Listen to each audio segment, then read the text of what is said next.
In our last few videos, we talked about what to do if you accidentally spend business money on personal things. But what happens if you accidentally connected your personal credit card or bank account to QuickBooks, and now your feed is completely flooded with personal grocery bills, Netflix subscriptions, and gas receipts?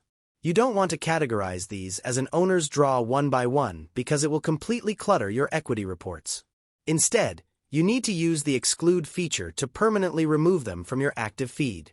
Let's look at how to bulk clean your bank transactions page using the latest layout. To get to the cleanup screen, let's head over to the left-hand navigation bar and click on All Apps. Look through your active business tools, open Accounting, and then select Bank Transactions. Make sure the correct account card is highlighted at the top. Under the Pending tab, scroll down to your transaction grid. Instead of opening the rows to categorize them, look at the far left column. Check the boxes next to every single transaction that is completely personal and shouldn't be on your business books at all. You can select multiple items to process them all at once. The moment you check those boxes, a special dark action bar will dynamically pop up right below your page. Click on Exclude. QuickBooks will instantly lift those transactions out of your pending queue.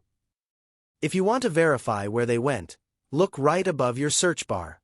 Next to Pending and Posted, you'll see the Excluded tab. Clicking this shows you a safe archive of every transaction you've hidden. They are completely ignored by your profit and loss reports and your bank registers, keeping your accounting completely clean.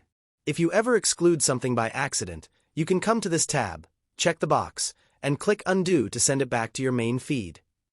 Mastering the Exclude tool is the fastest way to wipe out clutter when personal expenses leak into your business feed.